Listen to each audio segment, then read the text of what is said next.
Welcome to the Scale Model Podcast. In this podcast, we aim to entertain, inform, and promote the hobby of scale model kit building with interviews, reviews, and news about the hobby.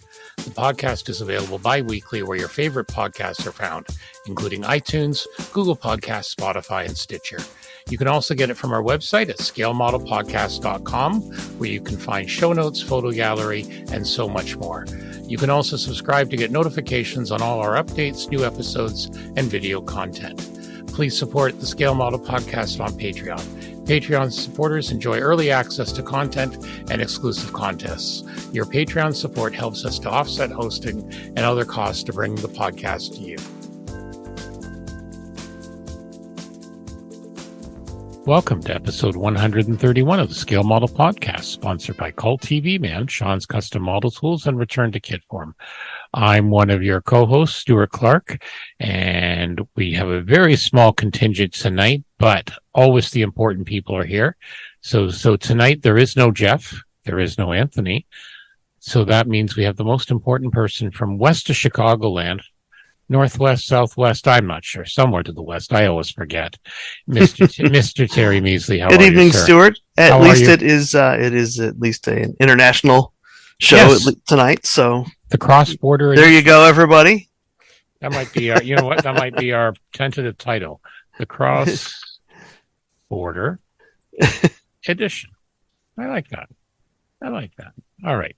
There you go. So yes, as always, things are cold here. We got a sharp cold wind and just about freezing and not nice out there tonight in our neck of the woods. How about you?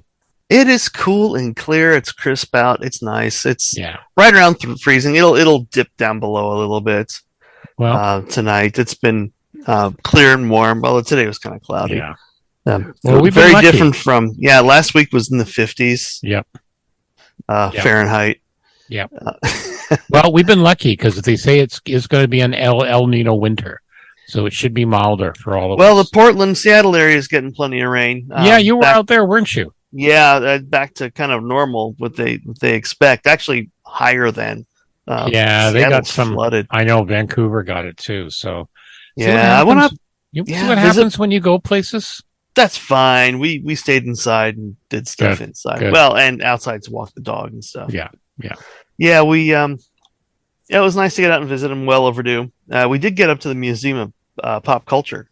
Excellent. In Seattle. Like? So there's science fiction, fantasy, horror, music, all kinds of stuff. I guess it was one of the Microsoft billionaire I think it was guys that Alan, yeah. I think you're right. His money behind the collection. It's interesting. It's cool. Pretty cool. It's like they're well designed, but I think they could fit more stuff in there and not be crowded, right? So that's what Nick was saying. It's like seemed like there should be more stuff on display. It has to be a true thing of nerd and geek culture. It has to be jammed. Oh yeah, I mean definitely stuff from the original Dune, props and such from Blade Runner and some Star Wars stuff, some original Galactica stuff. Oh, there you go. And then on the fantasy side, a ton of stuff. Hero weapons from Lord of the Rings. Those are always cool. I remember. Go ahead. They look better than you would imagine. Most of the time they don't. But these things are artisans built these things. I remember when my wife and I were first dating, one of the first road trips we made was to Toronto to the Royal Ontario Museum because they had a special thing of all the props from at that time, the two towers hadn't come out yet. So some of the props and the weapons, it's like, these look like real works of art. You may not even see half of it on the screen, but they designed them to be as realistic as possible. Just amazing stuff. So in one with that, they had Gimli's axe, Legolas, Sting, and Aragorn's broadsword. Very nice. The broadsword's chipped up. Oh, Sting's not. No. I think I saw Sting, and I think we saw a couple of different ones, and just amazing, absolutely amazing work. That and they had a special exhibit from Leica Studios. Oh, which was fascinating. Interesting. They billed it as the history of stop motion, but it was not. It was Leica. It was all Leica. Very cool. Very cool. All right. Well, yeah, we mentioned that as well. We have a link further down, so we'll talk about that a little bit later. I also, my wife and I have been enjoying the various Doctor Who specials. There's been three Doctor Who's, all in preparation of the New Year's one, when the keys to the TARDIS are handed over to the brand new Doctor. We haven't watched them yet. We're gonna have to watch them. Yeah, I've seen some fun stills from it. Yeah, we watched the first one. We got to watch the second and third. You will have a ball. It's a homage to the fans once again. Alrighty. So as always, thanks to our latest Patreon and Buy Me a Coffee supporters. Don't forget, you can always support us. We also have, in addition to our merch page, we also have a What We Like page now. So this is kind of a curated list of stuff we like. And some of it, especially if it's Amazon, we have a small affiliate link. So we might get a little, a couple of cents, a couple of pesos, whatever. It doesn't increase the price, but this is stuff we've actually used and like. And I've also thrown all the books in, or I'm slowly catching up on all the books on the and we'll get everyone to populate those. Yeah. Definitely. So people have links at least. Yeah, because I know we've had some requests and people like when I have been linking them. So always good. Okay, other news. So yeah, this is our final episode of 2023. Jeff's not here because of Christmas commitments, being the cool grandpa and all that. So after this, we will take a break because, we record on the Monday before we release, and no one's going to be here on Christmas Day. Right. The Scale Model Podcast office building will be closed for the season. But we'll be back in January. And, as we always say, we wish everyone the best of the season and all that good stuff. Okay. Couple items in the mailbag. First of all, Nick wrote, hi all at Scale Model Podcast. Just wanted to thank you for a very informative and easy listening podcast. It definitely helps me get through my days at work as long as you're not falling asleep. Just catching up on the latest episodes and heard the update from Scale ACT 2023. Pardon me. It was the first time I'd attended and was an amazing show. So ACT was the Australian national show. I met up with some people in person for the first time who I'd talked to for a few years on Instagram. We ended up going out for some refreshing adult beverages both nights of the weekend. I can definitely understand when people say it's the people that make the shows. During the episode, I heard you mention the Ram Kangaroo at the show. That was mine. It was the Geico Models kit, and it was a dream to put together. And he has attached a few more pictures, which I will put on the show notes. Keep up the great podcasting. Well, thank you, Nick. No, that was a gorgeous kit. I know a lot of people in Canada like the armor modelers like to do that. On social media, he's known as the Scale Armorer. So again, I'll throw the links up. We'll throw them up in the show notes. Gordon Sorensen, he's written to us before, good friend of the show. Enjoyed the latest podcast. I went to Telford for the first time this year. Montreal had direct flights to London Heathrow, and it's about a 3-hour drive northwest from there. There are 3 large halls totaling about 100,000 square feet. The 170 different clubs and SIGs were situated in the middle of the halls, and 120 plus vendors around were on the outskirts and along the walls. I displayed some models at the Danish SIG and had a great time. I spent way over my budget, but I justify it by saying I'm saving on shipping costs. Yeah, I got to go with that. Good for you. Yep. No, that's great. Yep. Yeah. On our bucket list, definitely.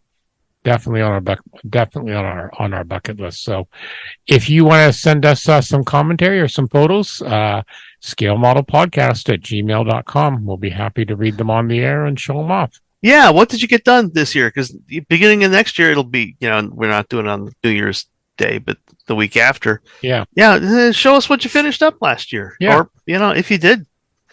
Anything you're proud of. Let's see it.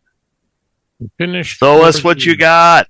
Show us what you got. Give us the stuff. Give us the goodies. My output was way down, but that's fine.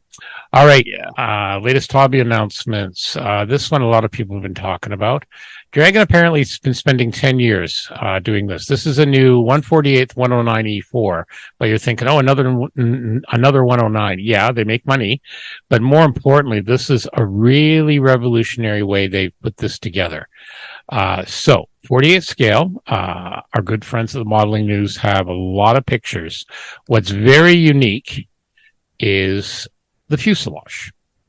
So it's an engineering revolution. It's part of their WingTech 2 series, which is a part of Dragon's Engineering Revolution 2.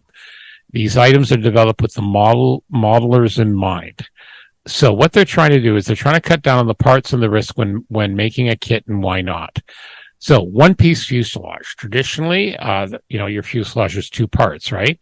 Well, or more, Dragon, and then more. And then, you got to putty and sand, fill the seams, and just, you take sand off the stuff on the details. So this is very similar to the engineering was HK Models did when they did their large Mosquito, they did this. They did multi-direction slide molds to produce the fuselage in one single piece. So again, you'll see the pictures. The back end of the fuselage is one piece. All right. Fascinating. And then, so pretty well the whole back end, and then it separates, for the cockpit and stuff like that.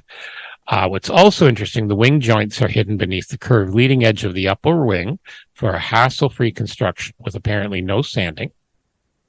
The Dragon DS plastic part, love it or hate it, is supplied to replicate the canvas boot for the gear bay. So, they've been working on this, and, cockpit tub is laid out in an easy process to connect the cockpit to the fuselage. Again, this is what we talk about with how the hobby's evolving. Yes, there's a lot of 109 kits, but, thanks to engineering and that, why don't we make it easier so we can, even the average modeler doesn't have to torture themselves with a lot of sanding. Yeah, I was a little surprised here they went with, instead of a one-piece lower wing, they're independent wings, but they've got the struts built into it. Yeah. So you can, you can slide the wings on. Yeah. I've built a few planes that have done it that way, and they've done really well. Yeah. I don't know enough about the 109 to know whether you could build this essentially kind of crate it up with the wings separate. Yeah, I'm not that sure. way, and show some of the plumbing connections and do it. But that might be an interesting thing to do. Yeah, but it's interesting how they're coming along. So obviously, I think we're going to see some more releases in this, and just like we talked about with Chris Wallace about the Magic Factory Corsair.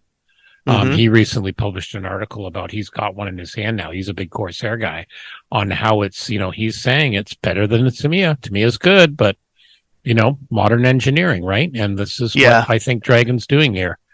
Cleaver says the same thing. Tamiya is simpler kit, but the Magic Factory is better. And this looks great. Yep. I'm not a huge 109 fan. Me either. But I can see why they would go through the money with this new technology and do a 109E. Yeah. Why not? It sells. It's like, this is why they use these Spitfires and Tigers, so they can afford to maybe take a small loss or break even on the obscure stuff. I won't be surprised if hopefully we'll see, a Mustang or a Thunderbolt or a Spitfire. I would like to see that. But this is definitely, we talk about there's, major stages and evolution in that. And this is another major stage, in my opinion.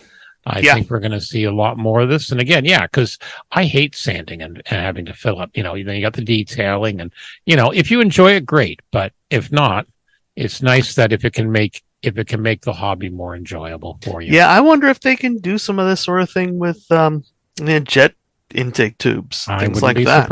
I wouldn't be surprised. That would be a game changer. Yep, exactly. So moving on, here's one I know you're going to be excited about. In fact, they had 2 stories in the modeling news this month on this, or the last week or two. The Mini Art 148 scale D30RE Thunderbolt. So the P47D. So there was actually 2 articles they did. One earlier one had like a lot of the box art and some details. And the second one actually had sprue shots. So the first one's quite nice and I think we've seen some of these before, like with the advanced kit versus, but it shows some nice detailing, with the slightly different tail. Again, I'm not a Thunderbolt guy. You are. Yeah. Definitely, definitely nice there. Yeah. The tail has the fillet built into it, and it's the tapered fillet, not like on the N or the O. Okay. because once as a Razorback is still that the size of the fuselage gave some lateral stability, and they lost that, so they had to retrofit this in. Okay. And it's the plane just kept getting faster and faster, and all the extra plumbing on it for all the fuel tanks and everything was well appreciated. Yeah, this is apparently nice. a flat cockpit floor, the tail fillet, and the underwing dive brakes are of note. And then you got the sprue shots there. So some very nice looking things. Dive brakes openable. Ordnance. I didn't know. Ordnance. Huh. Wheels. A couple of nice schemes. 346 Fighter Squadron. Toward Tessie and Philadelphia Philly. So, yeah, be some nice ones. So, again, some history behind those. So, I think it's going to be from the other ones from the 509th Fighter Squadron from Spring 45. Colonel Chester Van Eaton. So, he was also a member of the RAF's Eagle Squadron. So, there you go. Yeah. So and these were some Italian campaign schemes. Italian campaign, and then also later on his squadron covered Omaha Beach. And these guys Patton. These guys would go after all kinds of stuff, flak batteries and everything. Yeah. Well, and the colonel here, he fought in Korea, and he was also the first 105 Thunder Chief Squadron to see action in Vietnam, and he retired in 1971. So he liked the big planes. He liked the big planes, obviously. So good for him. So they're saying not sure when it's going to be available, but very soon they're saying. So I wouldn't be surprised if we see one of these under Terry's workbench at some point. That's gorgeous. I would not be surprised at all. I did pre-order the Halberd models XP 62. Yeah, I think that's going to. Of course, nice. I had to. And I know, and in your hands, it's going to look absolutely wonderful. So, that's going to be good. All right, our good friends at Black Dog, 29 new products, 29 new SKUs, and 4 scales. All sorts of things for your tanks, MiG-21s. A lot of Russian tanks, British Army clothes. U.S. Army helmets, Israeli Army helmets, jerry cans, woman mechanic 1-2, and the set, jungle base, and then a couple of interesting ones, the destroyed boat base, so a little square thing with part of a destroyed boat. They got the little jungle base. These always remind me of the Verlinden models, the way they box these. Sure, yeah. The photography, I think that's intentional. And then you have the woman's mechanic set, and I think she's missing a few articles of clothing. Yeah, they're dressed for the shop, aren't they? Yeah, really. Yeah, safety in mind. Yeah. And then how about the Spencer 1906 motorcycle? I love it. Isn't that cool? I like that. All 3D printed, showing how it's done. It even comes with a wheel mask, 1905, 1906, and a lot of accessories. So, the Schwimm wagon, which we covered a couple of months ago, the thing that looks like a giant boot, but, amphibious Jeep for the German Army. Yeah, Schwimmwagen triple. I don't know enough about these, but it swims. That's what I assume. It schwimms. Yes. British Army clothes, accessory set for the Rappenschlepper. I love seeing tractors. Yeah, when you got to schlep your wrapper, your Rappen, I guess. I don't know. There's stuff for the Hetzer and all sorts of other goodies. These are all gorgeous looking. The armor guys will like it. They've got a big set for the MiG-21 for the Edward. 38 scale. Nice. Spine, tail, and engine, the avionics, etc. Yeah, lots of goodies. Again, I don't know how they make all these SKUs. Their warehouse must be huge, or have many small drawers. That's all I'm going to say. Yeah, many small drawers. I've seen miniatures manufacturing from back in the day, and tons and tons and tons of bins. Not a whole lot in each one, but water barrel, milk cans. Yeah. One of the guys in our club, Ron, he bought a new 3D printer. He upgraded. It's like $12K. He printed these 1/72 milk cans and the little handles. Yeah. There's a whole, it's not one piece. Like, they're separate. The detail's just amazing what you can do now. Absolutely. But if you don't have a 3D printer and you want something a bit bigger, you can get your water barrel and your milk can now in those scales. Again, just gorgeous stuff. I might actually be asking him to print me some 72nd scale boxes and some barrels and stuff like that for the Musaru Cup. So got some ideas for that. So we'll see. All right. Next up, another F-14. Always good to see another one. So this is Great Wall Hobbies. This is their F-14A in 48 scale. And this will include the VF-41 Black Aces and the VF-1 Wolfpack.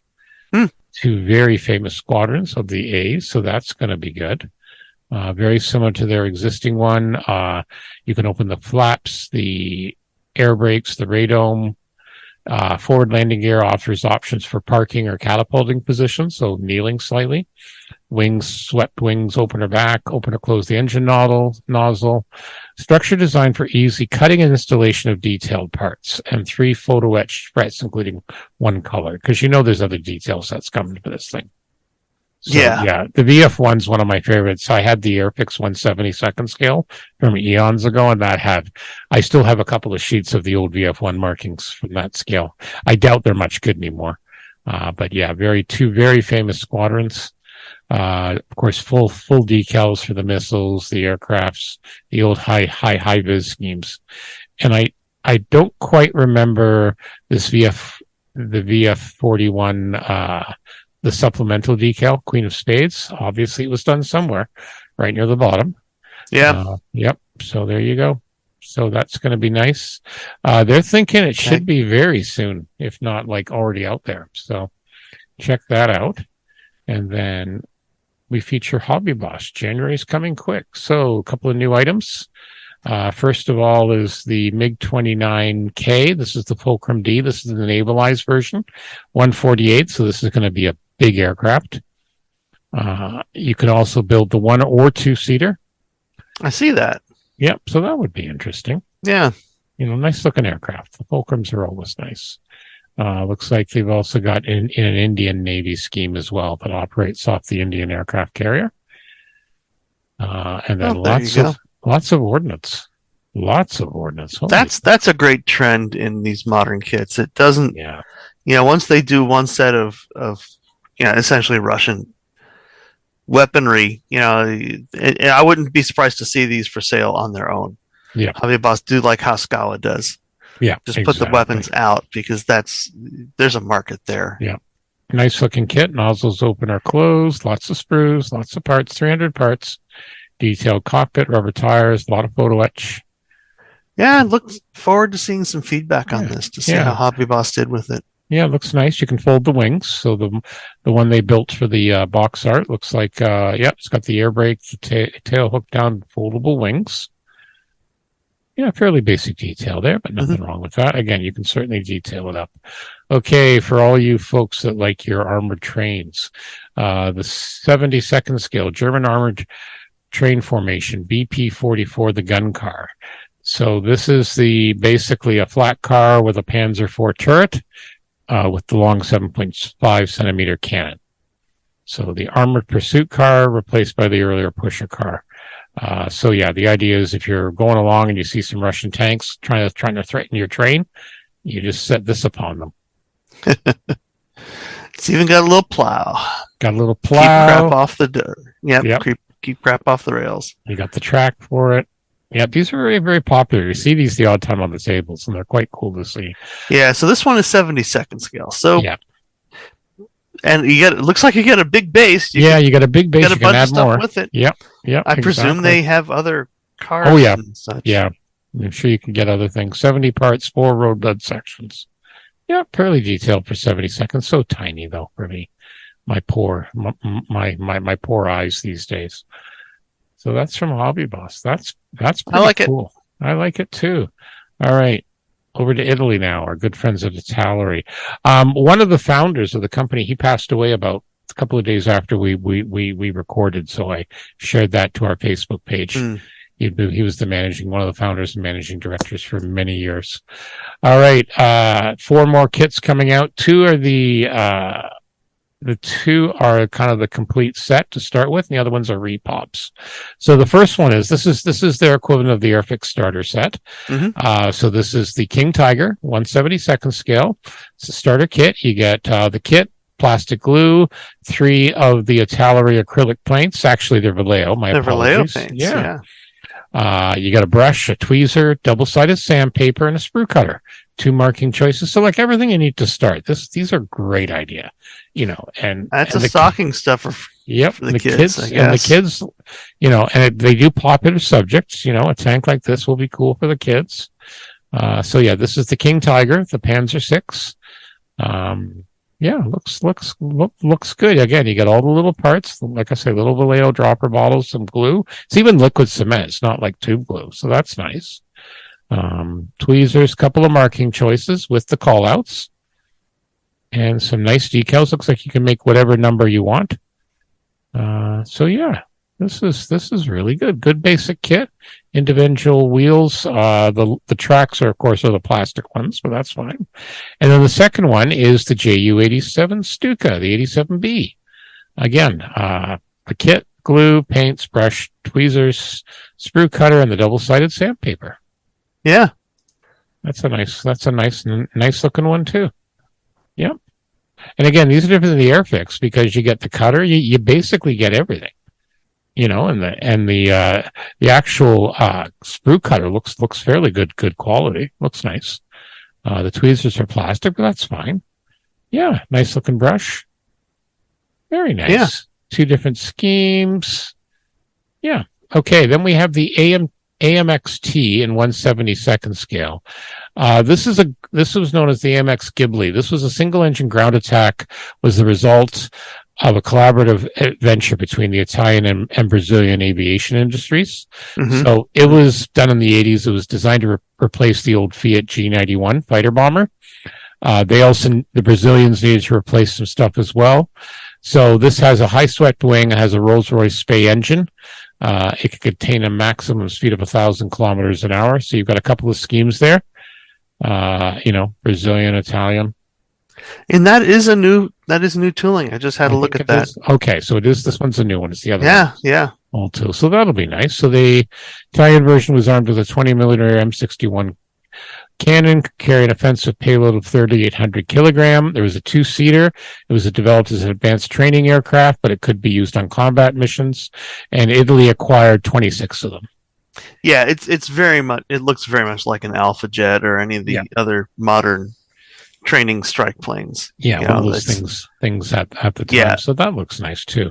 Okay, this one's the repop, the Dodge WC 5657 command car in 135th. This is what the colonels and the generals would go around in. A big Jeep. A big Jeep, yeah. 3/4 ton. Beeps are the most produced by American Armament. You've got one at Utah Beach, one in Italy, one with the Brazilian Expeditionary Force. Yeah, so a bunch of different ones. So a couple of nice decals there. Good looking number of parts. Yep. Some fabric top, up ones. Or down. Yep. Very fine ones. So make sure you check those out. Is that a spring at the bottom? No, sorry, those are windshield wipers. That's the windshield. Well, at first I look and I went, are those like springs and baggies? No, they're windshield wipers. Okay, so that's cool. They include the windshield wipers built into the window. Be very careful painting them. Yep. All right. Okay, a couple of car stuff. So I saw some of this recently. So, people think the car industry, not many car stuff to build. AMT's back with a vengeance. They're still doing new tool stuff. So they've got an old style box, but this is a 1960 Ford F100 pickup truck with a trailer. So it's a 3-in-1 set. It's all new tooling. You heard me right. All new tooling. The box may look old, but a new tool, 1/25th scale. Around $35. It's available now for pre-order. Should come out before the end of the year. And you'll see some pictures there. You got some different things you can do with it. That's a good subject. Yeah. Oh, and look, Gulf oil colors. Gulf oil colors. There's one for Blappy. Includes the tri-power, the Ford tri-power engine. So yeah, this is new tool. I know a lot of the car guys are excited. So just keep that in mind. There's a lot coming out. We should also mention our good friend Dave Blappy. His Gulf color pickup truck. It made Model Cars annual issue for the year. Nice. Yeah, made the cover too. So yeah, he was rather pleased about that. So yeah, that's nice too. Those are always nice. All right. And then Revell, speaking of vehicles, Revell now has the Stranger Things license. So they've come out with a couple of things from the series, including Billy's 79 Camaro, Hopper's 1985 Chevy Blazer. That one is a new tool. I did read that. I don't know about the other ones, but this one is a new tool. It says all new tooling there on the box. Oh, yeah. Yep. Nice looking Chevy Blazer. And then the Surfer Boy pizza van says new tool parts. And then let me check the Camaro. The Camaro, new tool. Okay, so there's some new tooling in two of them, and the other one's an all new tool. So yeah, they got the like I said, they got the Stranger Things IP, so that should be popular. That's on my to watch list. The newest edition of that Stranger Things. Haven't got around to it. Definitely, I'm a child of that era, so that'll be fun. Yeah. That'll be fun to check out. Alrighty, let's go on to ScaleMates, our good friend at ScaleMates. So, looking at Full Kit's new tool. Oh, look what this showed up. A Douglas Dolphin, limited edition 3D printed from Hobartville Hobbies. Never heard of a Douglas Dolphin. 1/72nd scale. Float plane. It is an amphibious plane. Yeah, looks interesting. Helicopter, modern naval research. Spanish Navy Coastal Defense Monitor. 1875. Nice. By a company called Modern Naval Research Team. 1/700 scale. And then moving down a bit. Ooh, a Chandley class frigate. Broadside miniatures, 1/2500 scale. So tiny for your Starfleet battles. Yep, it's for your FASA games and for your fastest Starfleet. Or fit in with all your 2500. It's a relatively popular scale. Yeah. What else do we have here? When did a Chandley? Is that a what kind of kit? That was from FASA. That was from FASA. Oh yeah. No, I know that. Yeah. I think it's 3D printed. Doesn't really say. I tried to look up the manufacturer. I couldn't find them. The picture looks pretty sharp. Yeah. Actually, on the picture there above, it shows the parts. So it might be, oh, that's AMT. Never mind. I don't know why they have that there. That's Deep Space Nine upgrade parts. Anyway, yeah, it looks nice.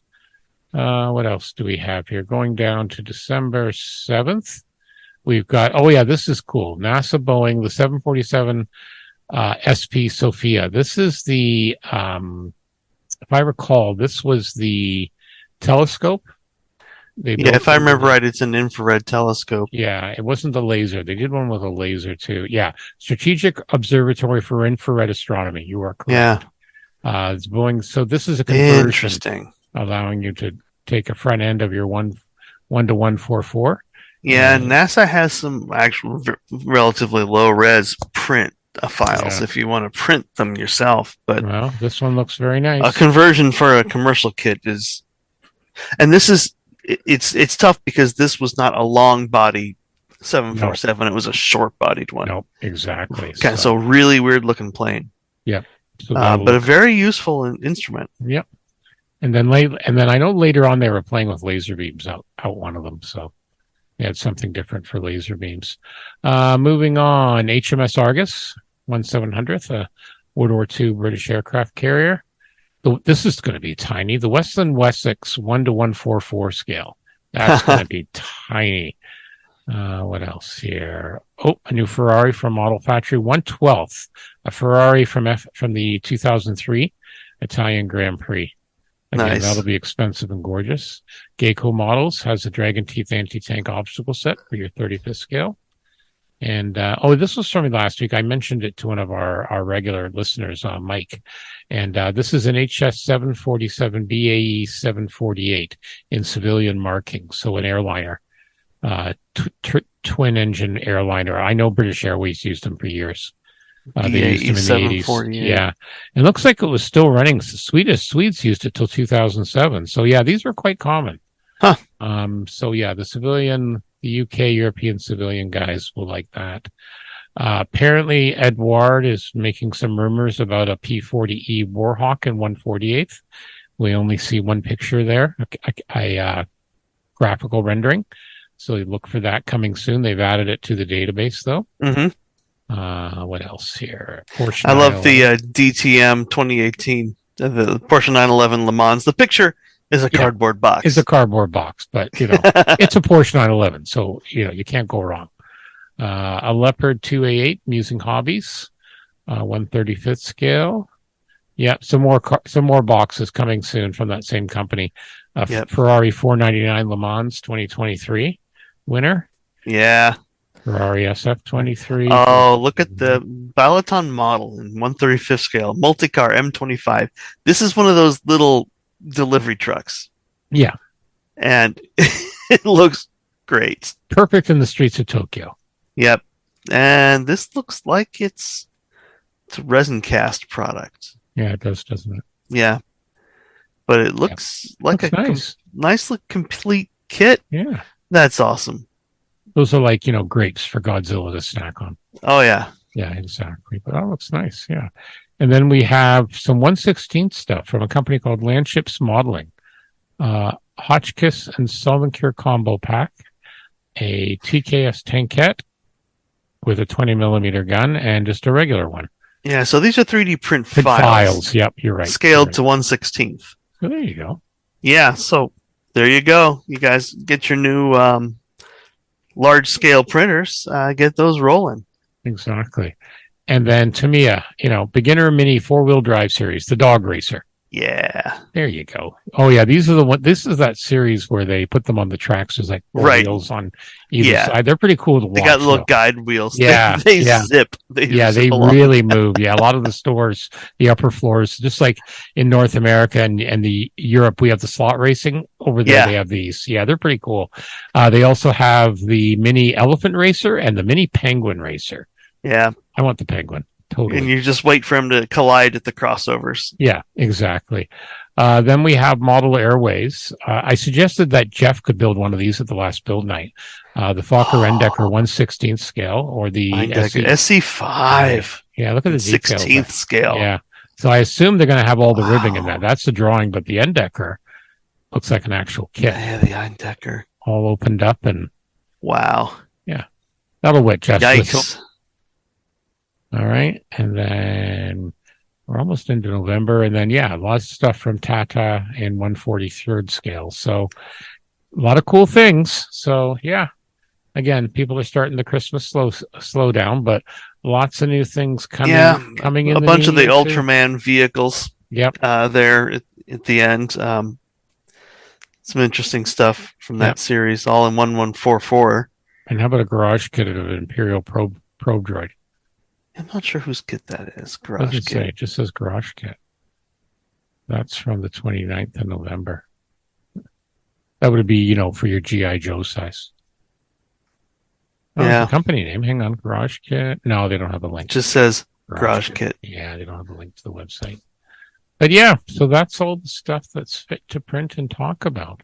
So another thing that's always fit to talk about is our good friends at Cult TV, man, and all the cool stuff we talked about. He's got the Christmas sale, the Christmas suggestions, a lot of goodies. So let's see what else Steve has. Let's see what's new from Cult TV, man, in this last update before Christmas. Still lots of time to get a lot of goodies. Lots of new products, too. CultTVManShop.com. We're going to start off with the brand new Shin Ultraman 1-250 from X Plus, available right now, $79.99.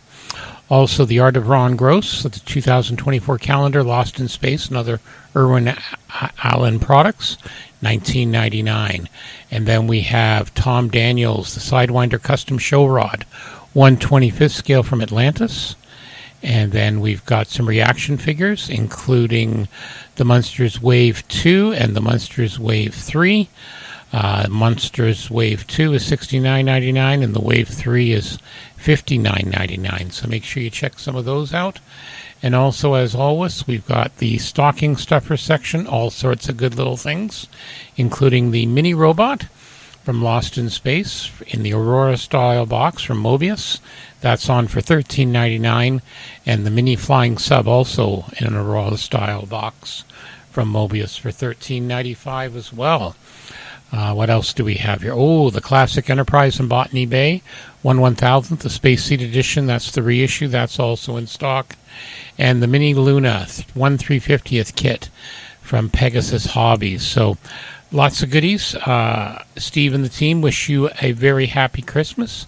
Don't forget to check them out. Let them know the Scale Model Podcast sent you at culttvmanshop.com.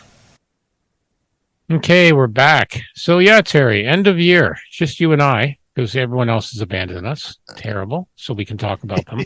No, it will be nice. I did have a nice chat with Anthony yesterday. He helped me move some furniture. And he's been busy working through the stuff on his shelf of shame, but doing some cool stuff there. So yeah, anything that's really stands out for you this year? You want to talk about? I mean, just the sheer number of releases across the board. I mean, we've seen, the big stuff. I saw HPH with a promo pic from one of the shows of their 48 scale B36. Yeah, isn't that crazy? I mean, it's nuts. I showed that to Jenny, and I'm like, "Look, Jenny, it's a bomber." It's like that. It's like, is that a B36? I'm like, "Yep." Where will you put it? It's not where would you put it? Where will you put it? It's like, oh, don't worry, I'm not buying this one. No, where the hell do you put it? Exactly. Yeah, the thing was absolutely a monster. Yeah, but just the subjects that are coming out, I could be happier seeing a lot of these things. Underserved subjects, and I guess they made their money on the big ones.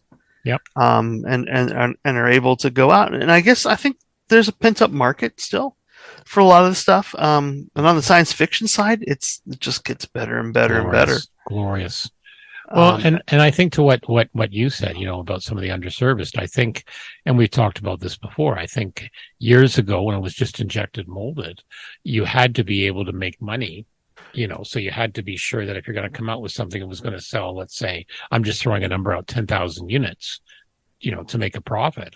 Where now, with 3D printing and garage building, maybe you just need 500, so they can do the rare subjects. Yeah. Well, the 3D, it's not even the 3D printing, because I presume that's going to happen. Yeah. Whether they're good or not is, and the advantage there is you get criticism, you can change it right away. Boom. Right. Yeah. You don't have to. But the other thing we saw on injection molded stuff was some feedback people are getting from the CAD renders. Yep. And making changes to it. The companies are listening. And we've seen some embarrassments otherwise when they haven't done that. So I hope that's a lesson, and they listen to it while it's still in CADs. Yep. That they can actually make the changes before they invest in molds for stuff. I'm thinking Airfix's issue with the Vulcan was the Recon pod. They had attached a fairly large strut where it went close to the fuselage. So again, it came out, people criticized, but they owned up to it. And they actually, fortunately in that case, it's just a matter of cutting the support strut. Like the part has both the support strut and the pod. And they posted an addendum to their website. They owned up to it. And they even talked about it when they've been interviewed for other podcasts. About what happened there. So no, it's good to see a good company will listen. Yeah. And when you see them actually doing subjects that are a little bit unusual, people don't, you can go out and see a Mustang anywhere. Yep. But there's a lot of these that there's only a couple of examples left or no examples left in the world. Exactly. So it's tricky. It's always been the case that there's more, you probably have more Tiger tank models than were ever produced, that kind of thing. Yeah. But some of the other ones that are just mass market, mass produced vehicles, your little the tractors, the military tractors, and all this, it's available now. And before it was, if you were lucky, you were able to find a resin kit somewhere that you needed to do a fair amount of work with, or maybe if you saw it, you had to buy it right away because you were never going to see it again. They weren't going to repop those molds. When the molds were shot, they were done. Yeah, exactly. But now that it's all completely different, which is fascinating. 3D printing keeps going. So yeah, I mean that's not going to go away. Yeah. I think we're not going to see an elimination of photo etch, but I think it's going to put a huge chunk, particularly with the naval community and, stuff where you've got complicated folds. If I need to fold an Oerlikon gun 5 or 6 times with 3 or 4 parts and I have to do 100 of them for a battleship, that gets old real quick, no matter how much you like photo etch. Yeah. What's the point there? Or towers. Yeah. Or those frigging origami towers or the strut towers from vintage ships. Those are exactly. Even 15 years ago, you were starting to see 3D printed versions of those things. Yeah. Well, as I said, I got a few 350 ships in the stash. And now that there's some of that stuff available, or even 1700s if you wanted to, it makes it more practical to build. And as you say, the sci-fi stuff, it just, sci-fi and figures, we see that every year at Wonderfest. It just keeps getting better and better. More into the mainstream. The other thing I like to think is, we had the trial and tribulations of IPMS USA. Yep. That was certainly a big story throughout the year. And I think it's good because I think we're turning a corner where a lot of people, the general public, and it's something we've tried to be promoting for years. There's a lot more beyond your local country, wherever you are. It's a worldwide thing now. And again, thanks to social media, thanks to the internet, you're working to a worldwide audience, whether you're like us, like a podcaster, a company, or an organization. And I think we're seeing now the organizations are realizing that and taking steps to address it. And they need to, because like you say, we see it now. We see a show like the Telford show. We were always enamored by it, but I had no idea that the SIG groups were the star of that show, and now I'm really interested. Yep. And we've a little group of buddies, and I have Macross guys, and we build Macross stuff. And hey, a Macross right next to a Yamato, right next to a Dorvac or something like that. We could fill tables on our own. Well, and I think that's one of the nice things. And it's again at our show, we're going to see what we can do about having some display tables. I know they're doing that for the first time at Nationals in Madison in 2024. Yeah, and a lot of local shows have had display tables just for people who want to come in. Yep. Don't want to spend all day, show their stuff off and go, but that's not how these ones work, right? No, and I think it's going to be encouraged more. Exactly. Like I don't build for contests, but I'll definitely bring stuff. Like I've been working on this, these what if RCAFs. I'm hoping that if I have time and enough time between helping organize the show in London next year, that I'll be able to bring a few, and we'll have a little display on what ifs. Stuff like that. The other thing I saw really over this year and the last couple of years, but it is the proliferation of really quality tools. Yes. And supplies. Agreed. The days of the old squadron toluene putty is gone. Yeah. You just don't need to use those old things. No. No. And there's so much easier. Yes. Not so much, just better. Just better quality. The other thing too is the wide variety of paint lines. Yeah. Here and in Europe and in Australia, there is so many different paint lines.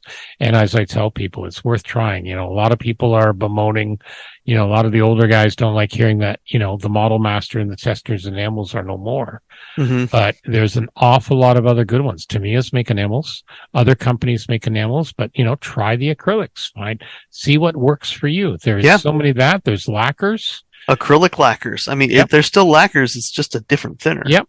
Tamiya makes their own pure lacquer now. The car guys are loving it. Gunsy, nice to see Gunsy back. Yep, exactly. And revamped, really. Revamped. I love my Aqueous. I got it as much as I have my Tamiya acrylics. Yeah, I got in on a Kickstarter for a mobile painting set. Oh yeah, setup, but that hasn't arrived. But no.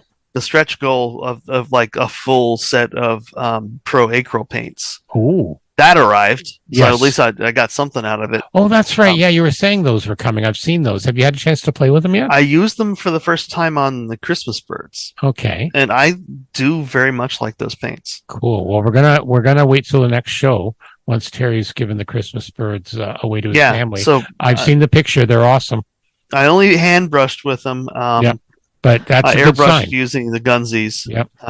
But on this one, there wasn't that much airbrushing to do. And this is the other thing I love too. You've got like other acrylics like the Vallejo and the AK Gen 3.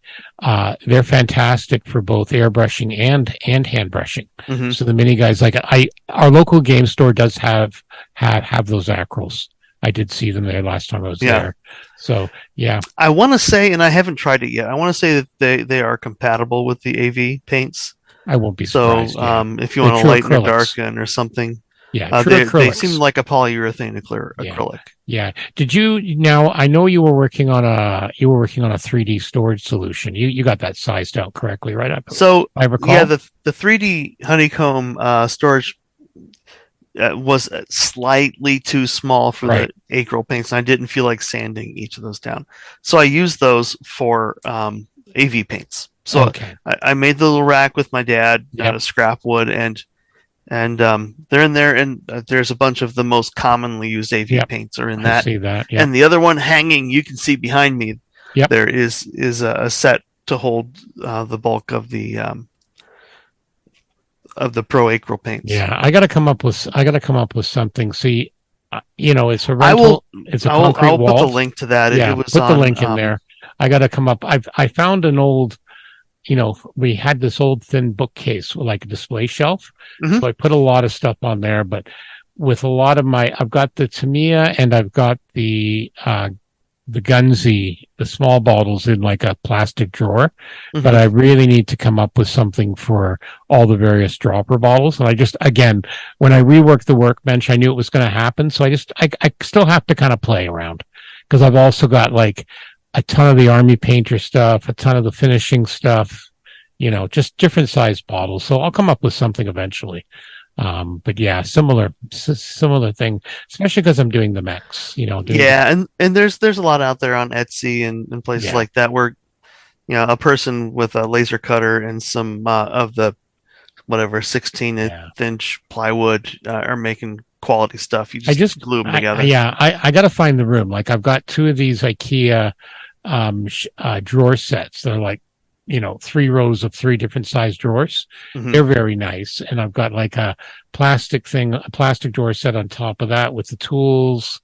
I've got a Mac and my old iMac on top of the other one. So again, I just have to kind of, think out of the box, like maybe stack those, I have to figure it out. That'll be version 3 of the workbench. But for now, it's doable. I just, when I have to look for paints, I have to take a bit of time and, pull out the ones I want and decide. And, but that's the way you do it. If I can find another IKEA Alex drawer set, that would be nice.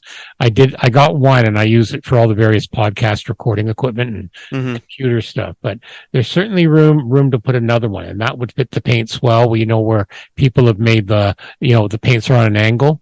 And they have like so something like those that. Little racks are great. And it's pretty dense storage. Yeah, exactly. And I think that might be an option. So it's just a matter of,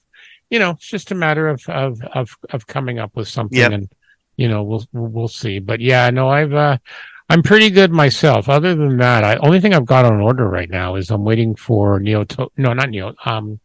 Rofdale's Hobbies. I've ordered the Mung from Dune, the 2 ornithopters. Yeah, I've ordered those because they're a nice little size. I wasn't that interested in the sand crawler. It looks like the NASA space shuttle launch, thing where the shuttle sits on. But I'm looking forward to that, getting those in. Like I said, I think we're going to be in for an exciting 2024. Lots of new products out. I think Madison and some of the other shows are going to be interesting. I think we're going to see a few more shows possibly go to gold, silver, bronze. I hope so, and I hope IPMS moves toward that because, frankly, it's just so much easier to deal with. Well, and a few, like I said, I think it's IPMS Houston, their show. They've done it for a few years, and a few other ones. And, obviously Wonderfest does it. Mm-hmm. Stuff like that. We had a nice discussion with George about that. So yeah, I think there's going to be some cool things coming soon. So stay tuned as always. Yeah, and if we're doing yearly wrap up, I think we had a pretty good year. We had some We guests did. on. We got out to some shows. Had a great time. Had a great time having you back down here at Heritage Con. By the way, Heritage Con, they've already sold out of vendor tables. They did it in 4 days.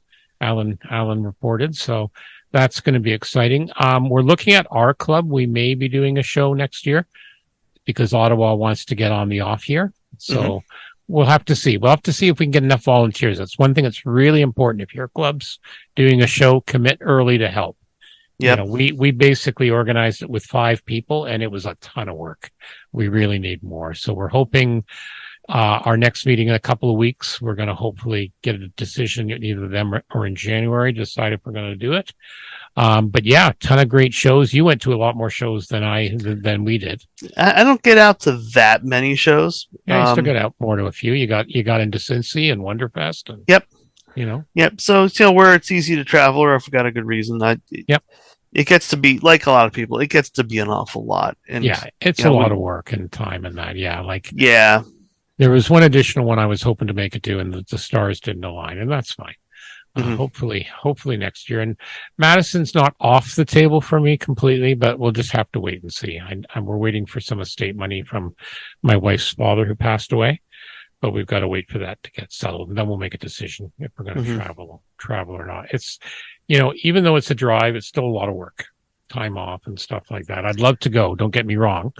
But, we both had health issues and stuff like that. So we'll see. We'll see what happens. Even if I don't make it, I'll make one of you guys, do like a streaming video. We'll do streaming FaceTime from there. I have to wind up Goldfinch anyway. So, and all that good stuff. Yeah. So, yeah. All right. So that is our review of what we are, our review of the year. And again, stay tuned. Like I said, we were talking about pre-show. We've got recording the podcast now on YouTube, and we're getting quite a few people listening in there. So that's really good as well. Okay. What's on the bench? You go first, Terry. Oh, what did I write down here? Yeah. What did I? Sorry, I put you on the spot. Like I said, every year I do these Christmas present birds. They're finished. Yep, look good. The clear coats are all on there, and everything's done. So I just need to wrap them up. I'm working a little bit on that Lambda carrier, that multi-deck purple one from Yamato. It's I wasn't too happy with the surface on the black on the carrier decks, so I buffed them down, wet sanded. It was the clear coat that I think went a little pebbledy on me. Yeah, you were on our build night last week, and you were saying that. Yeah. Yeah. So I sat and I was watching some Nova or something, and just slowly buffing them down, wet sanding them down. Did not go through the paint except for a couple little places. It's fascinating. You never see the irregularities in the surface until you do this. Yeah. Then you see it. It'll disappear again. But I then overcoated with highly diluted NATO black paint, but diluted with my spray mix for Future, which is 50-50 Future and Tamiya airbrush paint. Okay. All right. So it's like 30% paint, 70% that. Right. So roughly 30. Right. Okay. Neat. Third portions. It seems to have laid down really nicely. Okay. They've been. I did that on Sunday, so I got to go back out and look at them. Now is that like just a light mist coat you're doing? No, it's actually a pretty heavy looking. Oh, okay, I wasn't sure. So okay, you can actually see the sheen. It's not like a powder. Okay, cool. You can actually see the sheen. So I got to go back and look at it, make sure it didn't go weird on me. But I might have come up with a new tool here for this, because it is so much Future in that. Yeah. It should be a pretty hard coat. Yes, so I shouldn't need to do anything else before I do some masking and whatever else I need to do for the line. You know what? This is 2 different paint techniques in the last 2 weeks. Each of you have told me about, and it never occurred to me. So you mixing stuff with the Future, at that point.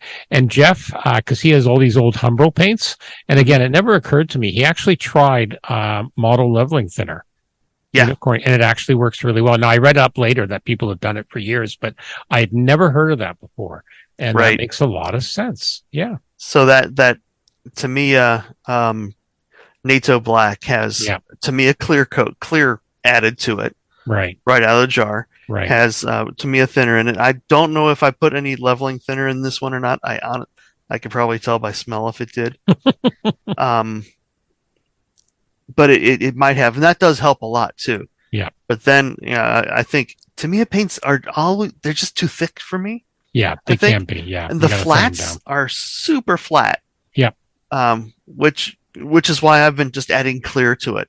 Okay. In fact, Neil ordered a box of Tamiya clear from the hobby shop a couple months ago. I'm like, you know what, Neil, I'm there too. I got to call him up and just get a box of it. Yeah, I've never really done that a lot. I tend to do that after, but again, for the stuff I'm building. But you know what? I've got a couple of jars of clear. I should try it. What ratios are you using? Clear to paint for the flats? I put some in there. Okay. Guesstimate and just play. It always seems like to me, I think the jars, they're either only 3/4 full from the factory. I can't imagine it's so you're adding it to the jar. Okay, I know. Because some people, I've heard of other people who do that to the first lip or whatever. Okay, I'm with you. Okay. But when I did the mix with the diluted future, that was in a cup. I'll have to play with that. I'm kind of going to viscosity at that point. Yeah, I'll play with it in the cup. I like mixing it that way. What I used to do, I used to love the Gunzi Sangyo semi-gloss paints. Yes. Because that was essentially what I'm doing. Yes. Right. Yes. And Tamiya, it's like I say, it's just so much of the flat agents in there. It's too much, I really noticed it when Aquias came back out here in Canada, and I got the what was it? The dirty white or whatever. It's like an off-white that you paint the VF1 Valkyrie, and I threw that on, and beautiful paint. Went on beautifully, but it's a semi-gloss. They call it a flat, but it's almost a semi-gloss. But it's gorgeous stuff. Yeah, so it was always a lighter touch with Gunzi. True. What I used to do on the clear ones is just put a little flat base in them. Yeah, just a little to give it a little grab. Yep. Okay, because those gloss paints don't always cover very well. I always make sure I primed it well. Yep. No, and I was pretty impressed with this white. This again, it's the off-white or whatever. I put 3 thin coats on, and it looks damn nice. And I didn't need a gloss coat, but the time I was done. Yeah, I was very impressed with it. My standard gloss has been Vallejo's white with a little bit of from their game line Ghost Gray. Right. It's a cool gray. Yep. Not Ghost Gray, Wolf Gray. And it's not just because it's a wolf. Yep. But and it looks light gray in the bottle when I mix it up, but on that NASA plane, that was what that was. It's it's a great white because it's not white. No, it's always interesting, and again, this is what's so cool. There's so many different ways to get a desired result, and you do what works for you. You know, if you're like I said, I can airbrush Tamiya with my eyes closed. Yes. No problem at all. Gunzi, I'm pretty good now. AK, I'm still working my way. I have to kind of pay attention. The one that always gives me issues, and again, I just haven't done it in a while because it gave me issues, were the regular Vallejo paints, not the air colors, but the regular, just for whatever reason. But then I've also read guys that are the exact opposite. They can do the Vallejo one hand tied behind their back, and they have problems with Tamiya. So this is what I tell people when you're switching paints: play around, find what works for you. Yeah, everyone I know who brush paints minis and such only buys the air paints from Vallejo because you're already spending all your time thinning and extending it down to the point where you can flow it on. Yeah, I've got more air. I don't have a lot of Vallejo, but I have more air than that. I always remember the first Vallejo I tried was I had a 1/72 scale M1 Abrams, so I did the U.S. Desert Sand color, and I had a heck of a time finding what worked well out of the airbrush. Yeah. But again, I've read some new stuff, and again, if I need it, I'll try it again. But I do like the air. Again, just have to play around with it a bit. Make sure. I find the flow improver is a must-have for several of their things, both that and the AK. I find the AK, if I'm spraying Gen 3, I use their own thinner and I use a drop of the Vallejo flow improver, and it's just beautiful. And I'll use the flow improver in other paints as well. Yeah, just a little bit. Exactly. Does wonders. What else? I opened up the Regault pack, Oh, the yes. Hasegawa Regault, and I debated because it's the way the pieces are cast in color and such, and it's just the fit isn't perfect. Right. So um, I'm just gonna assemble it and mask the whole thing and paint the whole thing and be done with that. Because I was trying to figure out how I could actually paint it on its own, but that wasn't. Each piece is like a. There's some of these kits you can do that with. You can paint the different colors and then assemble it afterward. But this one is not going to work that way. No, well, sometimes that happens. I'm sure it's going to turn out really well. Anyway. Yep, it'll still be good. Yeah. So that'll keep you busy over Christmas. Yeah. Yeah, that's good. All right. As for myself, I'm taking a little break from the Moosaroo, but I might come back to it this week or later in the week. I really was trying to figure out what I wanted to do with it. And my first idea, I don't know. I think the way it's come together, I need to build it like a wrecked vehicle or semi-abandoned, like a few of the other people have. I think it looks good for that. So I ended up getting a slightly larger base at the dollar store, a picture frame base. So I think I'm going to do that. I gotten a smaller one, and I got to the point of doing the surfacer on it and a spray of toner or a spray of primer on it. But I think I'm going to use this larger base. I found some old 72nd boxes and barrels in my spares bin, which we're allowed to do. And I might get one of our guys at the club. He's got that good 3D printer, and I might have him do me some small parts. Not sure if I'm going to have the sheep on it still. I might still. I'm going to try and get some sheep on. Got to try and get some sheep on. So I'm going to play around with that. The big thing is I haven't done like dioramas and trains in years, absolute years, other than like mini bases for my painted minis. So I'm going to do some research and try and figure out what I want to do with it. The battle mechs, the 3 I was working on, they're almost done. We're getting down to the fine details like metallics for the gun barrels and stuff like that. I did do it a couple of different ways, and I'm pleased with how all 3 came out. Would definitely want to get some more of those.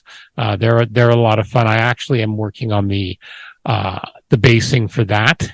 So the Vallejo textures are really good. I've got the mud, and even though it looks absolutely gross coming out of the container, it works very well.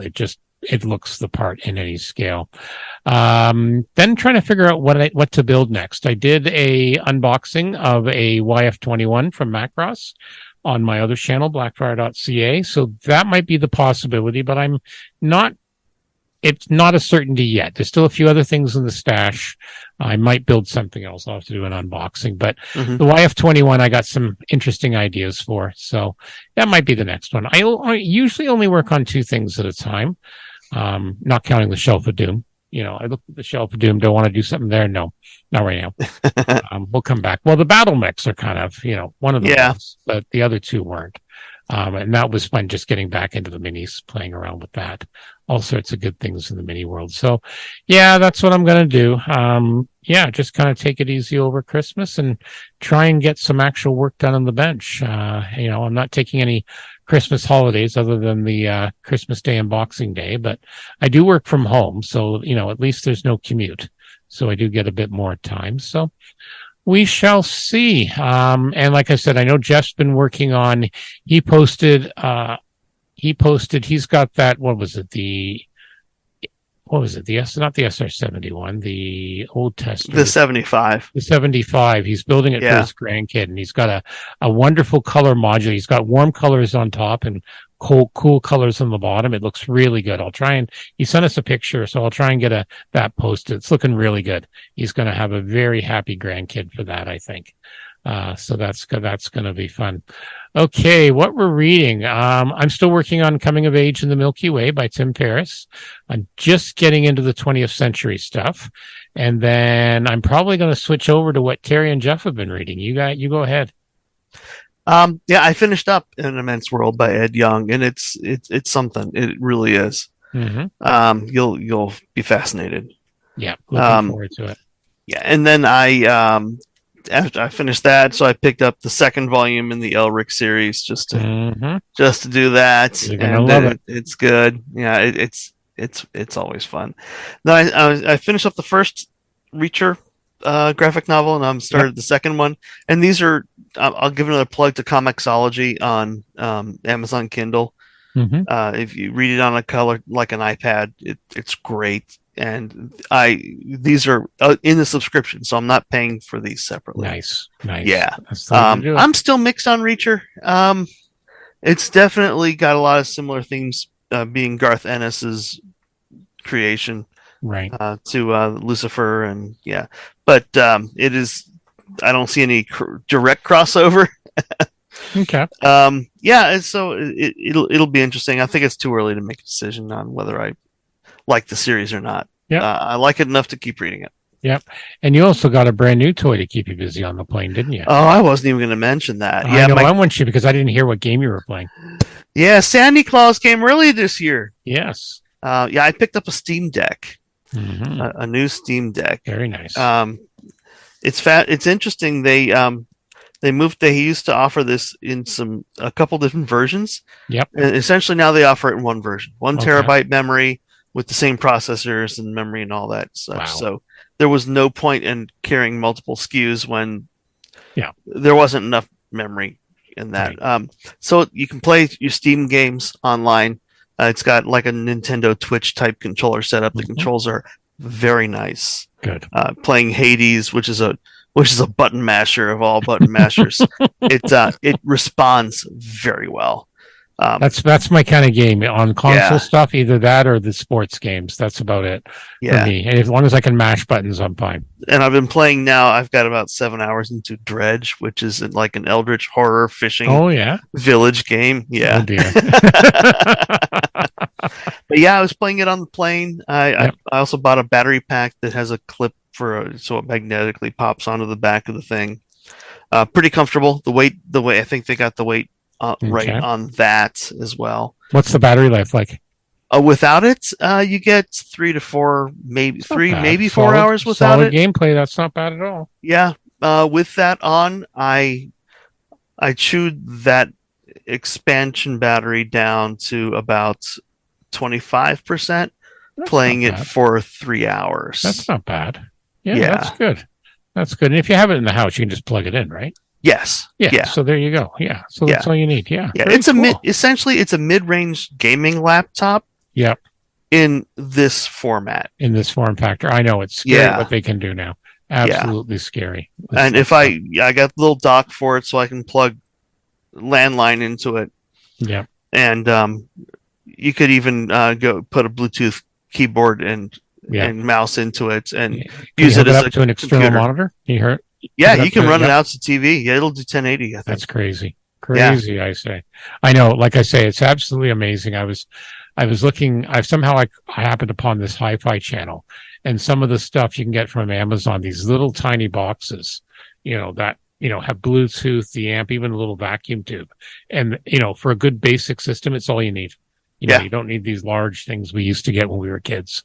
I know technology is amazing. I love technology. So very, very cool. All right. Well, we know you're going to be kept busy. Now, don't forget. Don't forget. You got it when you let the dogs out. You got to bring them back in. Yeah. They when they come in, I got to get up and close the door. It's getting into wintertime. Yeah, two of them can open the back door from. Oh, that's right. They were working on that, weren't they? That's right. I remember that. Yeah. Yes. Well, that's that happens too. So I know we have our 3 cats. They don't do that, but they do occasionally pound on the door when I'm working during the day down here. Our oldest Charlie, he likes to come down in the afternoon and have a nap in the chair beside me. Mm-hmm. So if I don't let him in, all of a sudden you hear. As he's pounding on the door. Yeah, if I'm doing model work or something on the couch in front of the television, they'll cuddle up. Sky or Toshi will cuddle up next to me. Yeah, we have that too. It's tough in the model room, but no, I get it. Ours are pretty good. They only get on the workbench when they're hungry, like it's lunchtime if I'm on the computer, because they know to go between me and the right here between me and the screen. Yeah, and they know they're smart. They know. Much smarter. All right. Another smart guy, our good friend at Sean's Custom Model Tools. Let's hear what he has to say. Now we're going to talk a bit about Sean's Custom Model Tools, one of our other sponsors of the Scale Model podcast. Some very cool things, both 3D printed and the Goodman Super Sanding Blocks. Let's start with the Microset and Microsole decal set bottle stand. This is purposely designed for the microscale set and sole. Most modelers over the years, they've tipped these bottles over. So this is a very handy thing. At $14.95, you can put them both together. They're printed in blue and red for easy identification. Comes with a black base, and they actually have little magnets on it, so it helps keeps them in place. Definitely a good deal. I use mine all the time, and I can well recommend them. Let's talk a bit about those Goodman Model Super Sanding Blocks, namely the Value Pack Combo for $28.99. You get the 80 grit, 180 grit, 220, 320, 400, and 600. Just an amazing set, just what you need. And you can also, if you want, you can also get a super sanding block stand for it, which also really makes life a little bit easier, helps things keep it organized. The other thing too is they have the awesome model tape dispenser for your various tapes. It's basically a 3D printed thing. You put spools of your tapes. It's got a little razor blade to help cut it, and it's really, really good design. So yeah, works out really well, and yours for $19.95. So check out these and other amazing deals at Sean'sCustomModelTools.com, and also on Facebook, and tell them that the Scale Model Podcast sent you. All right, things we've seen. A couple of cool things around the interwebs. I saw this great, we've been talking about BattleTech and mechs and that. I saw this great looking Battlemaster from Alpha Scorpio Models and Miniatures. This is a BLR K3 GT Battlemaster. So fairly straight build of Max Factory's Bigfoot version GT3, a modern reworking of the classic Bigfoot from the Dougram anime series. Yeah. He modded the cockpit to be single seat in 1/100th scale. He also did as a homage to Steve Venter's famous art, from the first edition of the Mech Warrior RPG from 1986. He shows one of the pictures there in a Dracus Combine. I have that box. Yeah. Yeah. So, very gorgeous. Just amazing work. You have to kind of look at it, the link. The Mech Warrior's partial field camo over the standard 11th Ghost Regiment. Looks like it's House Carita. So you've got, all the standard stuff with a pilot at the bottom there. Just, again, I love the rose/red color on the canopy. Yeah, I like it. I love what he did there. And it's just, it looks absolutely awesome. And again, he's got a comparison to the original from the RPG. He's pretty well nailed it out of the park there. So absolutely good, gorgeous. The haiku itself on the in the Japanese symbols, it says machine gun between the eyebrows, a red flower blooms. Gotta like it. Its violent imagery underscores the criticism of war of subversive choice for a mech pilot. So just absolutely gorgeous. So that is a good one. And then the other thing is our good friend Lefram72, he announced his book on the F-15J coming out. He's also been doing some segments on his own YouTube or his own Facebook page. So this is kind of neat because I got an F-15J in the queue at some point. So he was showing how we use some of the Liquitex inks, and he showed how he was doing the overall color. So he did a second layer link. This one I'm linking to. Second layer ink application, this time in medium gray. The ink is stippled on as the white layer was allowed to dry for a few minutes, then wiped off using a quality cotton bud or a soft cloth with a little X20A. And then he shows kind of the whole process. It's very subtle, but it's gorgeous. Absolutely gorgeous. This is the kind of thing I want to do for one of my RCAF mech or Valkyrie stuff sometime. So I may have to buy this book. Because again, just gorgeous. He's just released that. It's not a book. It's one of the Japanese magazines. He's got a fairly large article on the F-15J. And again, just gorgeous. He's answering questions, which I love. He talks about this, because some people are wondering, how do you get the control? But then he has full answers here. So it's a good thread to watch and maybe capture because there's some good hints. And again, throughout this process, he's been doing it for the last couple of days. So definitely check out Chris's stuff there. As always, fantastic work. We got to see that wonderful Valkyrie in the low vis gray last year at Heritage Con. I was very jealous. But yeah, gorgeous stuff that he builds. All right. What about you, sir? Excellent. Yeah, I did post a link here to the Museum of Pop Culture that we visited. Nick and I visited, and this is where it gets tough because we talked before the podcast, and I don't remember what we talked about during the podcast. Well, we actually talked just a little bit at the beginning of the podcast. That's what I thought. You talked about it needs to be loaded more. Yeah. So now, you didn't mention the camera exhibit. The Leica, was it a Leica camera? No, not Leica Studios. Leica, sorry. What am I thinking? Yeah, stop motion animation. Oh, Jesus. See, that's she. So, yeah, they're going to take my geek card away. Trolls, Kubo and the Two Strings, all that stuff. Oh, okay. So they had a bunch of those pieces there and how they revolutionized, really, during Coraline, of 3D printing all the faces, and so they could swap out pieces of expression. And talking and all that, so they could really sculpt the mouth. Now I'm with seeing phonetics. Yeah, right? I went to the webpage for the studio. Okay, now I recognize this. So a lot of great stuff there. Very cool. It's just astonishing to see and I'll get my photos up.